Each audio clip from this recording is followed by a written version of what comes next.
جو ہی آپ نے پتھر پر پاؤں مارا اس کے نیچے سے صاف اور عمدہ پانی پھوٹ نکلا۔ انہوں نے ایسا پانی پہلے کبھی نہیں پیا تھا۔ خوب سیر ہو کر پیا۔ پھر انہوں نے پوچھا، بھتیجے کیا آپ سیر ہو چکے ہیں؟ نبی کریم صلی اللہ علیہ وسلم نے فرمایا، ہاں۔ آپ نے اسی جگہ اپنی ایڑی پھر ماری اور وہ جگہ دوبارہ ایسی خشک ہو گئی جیسے پہلے تھی۔ حضور نبی کریم صلی اللہ علیہ وسلم چند سال اپنے دوسرے چچا زبیر بن عبد المطلب کے ساتھ بھی رہے تھے۔ اس زمانے میں ایک مرتبہ حضور صلی اللہ علیہ وسلم اپنے ان چچا کے ساتھ ایک قافلے میں یمن تشریف لے گئے۔ راستے میں ایک وادی سے گزر ہوا۔ اس وادی میں ایک سرکش اونٹ رہتا تھا، گزرنے والوں کا راستہ روک لیتا تھا، مگر جو ہی اس نے نبی کریم صلی اللہ علیہ وسلم کو دیکھا تو فوراً بیٹھ گیا اور زمین سے اپنی چھاتی رگڑنے لگا۔ آپ اپنے اونٹ سے اتر کر اس پر سوار ہو گئے۔ اب وہ اونٹ آپ کو لے کر چلا اور وادی کے پار تک لے گیا۔ اس کے بعد آپ نے اس اونٹ کو چھوڑ دیا۔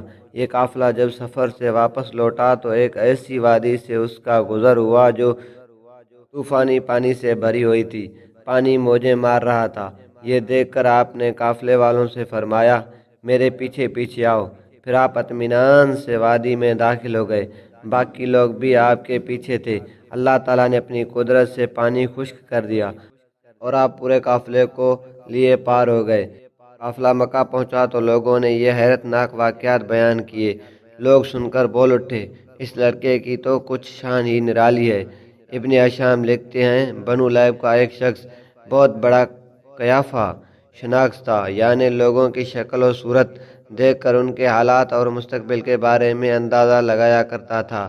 مکہ آتا تو لوگ اپنے بچوں کو اس کے پاس لاتے، وہ انہیں دیکھ دیکھ کر ان کے بارے میں بتاتا تھا۔ ایک بار یہ آیا تو ابو طالب آپ کو بھی اس کے پاس لے گئے اور اس وقت آپ بھی نوعمر لڑکے ہی تھے۔ قیافہ شناس نے آپ کو ایک نظر دیکھا، پھر دوسرے بچوں کو دیکھنے لگا۔ فارغ ہونے کے بعد اس نے کہا، اس لڑکے کو میرے پاس لاؤ۔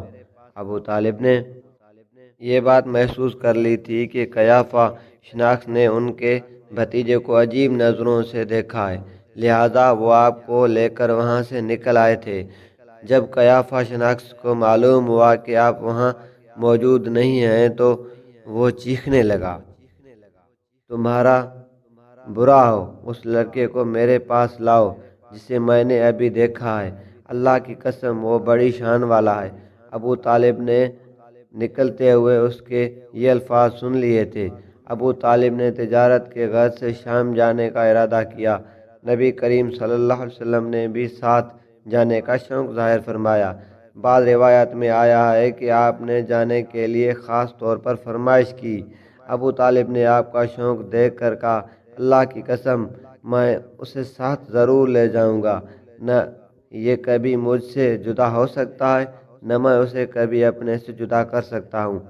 ایک روایت میں یوں آیا ہے، آپ نے ابو طالب کی اونٹنی کی لگام پکڑ لی اور فرمایا، چچا جان آپ مجھے کس کے پاس چھوڑے جا رہے ہیں؟ میری نہ ماں نہ باپ۔ اس وقت آپ کی عمر مبارک 9 سال تھی۔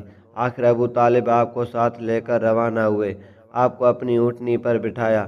راستے میں عیسائیوں کی ایک عبادت گاہ کے پاس ٹھہرے۔ خانقاہ کے راہب نے نبی کریم صلی اللہ علیہ وسلم کو دیکھا تو چونک اٹھا۔ اس نے ابو طالب سے پوچھا، یہ لڑکا تمہارا کون ہے؟ انہوں نے جواب دیا، یہ میرا بیٹا ہے۔ یہ سن کر راہب نے کہا، یہ تمہارا بیٹا نہیں ہو سکتا۔ یہ سن کر ابو طالب بہت حیران ہوئے، بولے، کیا مطلب؟ یہ کیوں میرا بیٹا نہیں ہو سکتا؟ بھلا اس نے کہا، یہ ممکن ہی نہیں کہ اس لڑکے کا باپ زندہ ہو، یہ نبی ہے۔ مطلب یہ تھا کہ ان میں جو نشانیاں ہیں وہ دنیا کے آخری نبی کی ہیں، اور ان کی ایک علامت یہ ہے کہ وہ یتیم ہوں گے، ان کے باپ کا انتقال اسی زمانے میں ہو جائے گا جبکہ وہ ابھی پیدا ہونے والے ہوں گے۔ اس لڑکے میں آنے والے نبی کی تمام علامات موجود ہیں۔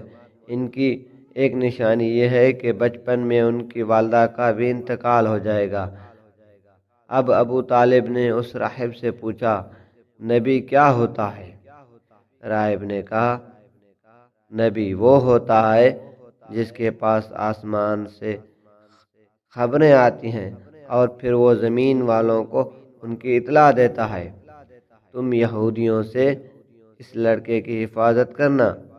اس کے بعد ابو طالب وہاں سے آگے روانہ ہوئے۔ راستے میں ایک راہب کے پاس ٹھہرے۔ یہ بھی ایک خانقاہ کا عابد تھا۔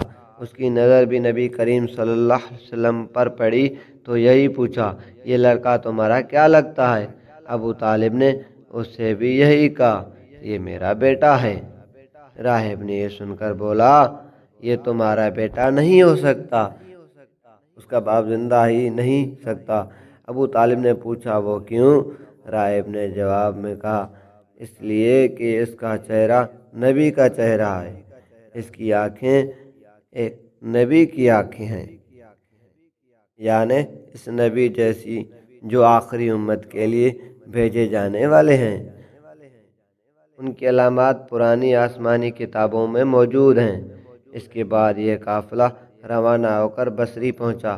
یہاں بحیرہ نام کا ایک راہب اپنی خانقاہ میں رہتا تھا۔ اس کا اصل نام جرجیس تھا، بحیرہ اس کا لقب تھا۔ وہ بہت زبردست عالم تھا۔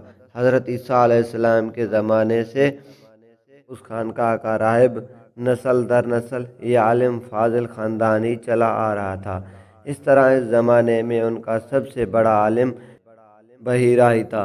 قریش کے لوگ اکثر بحیرہ کے پاس سے گزرا کرتے تھے، مگر اس نے کبھی ان سے کوئی بات نہیں کی تھی۔ مگر اس بار اس نے قافلے میں آپ کو دیکھ لیا تو پورے قافلے کے لیے کھانا تیار کروایا۔ بحیرہ نے یہ منظر بھی دیکھا کہ نبی کریم صلی اللہ علیہ وسلم پر ایک بدلی سایہ کیے ہوئے تھی۔ جب یہ قافلہ ایک درخت کے نیچے آ کر ٹھہرا تو اس نے بدلی کا طرف دیکھا۔ وہ اب اس درخت پر سایہ ڈال رہی تھی اور اس درخت کی شاخیں اس طرح جھک گئی تھیں جدھر نبی کریم صلی اللہ علیہ وسلم موجود تھے۔ اس نے دیکھا بہت سی شاخوں نے آپ کے اوپر جھنٹا سا کر لیا تھا۔ اصل میں ہوا یہ تھا، جب نبی کریم صلی اللہ علیہ وسلم اس درخت کے پاس پہنچے تو قافلے کے لوگ پہلے ہی سایہ دار جگہ پر قبضہ کر چکے تھے۔ اب آپ کے لیے کوئی سایہ دار جگہ نہیں بچی تھی۔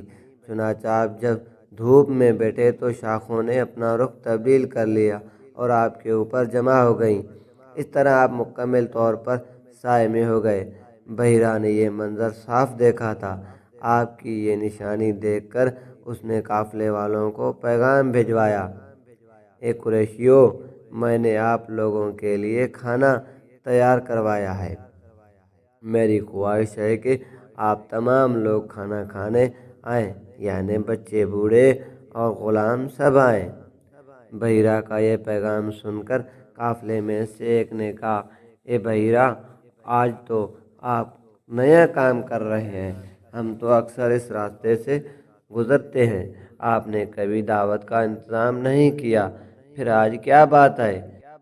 بحیرہ نے انہیں صرف اتنا جواب دیا، تم نے ٹھیک کہا، لیکن بس آپ لوگ مہمان ہیں اور مہمان کا اکرام کرنا بہت اچھی بات ہے۔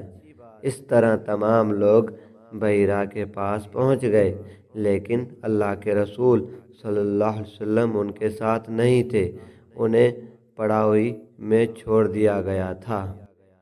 صدق اللہ العلی العظیم۔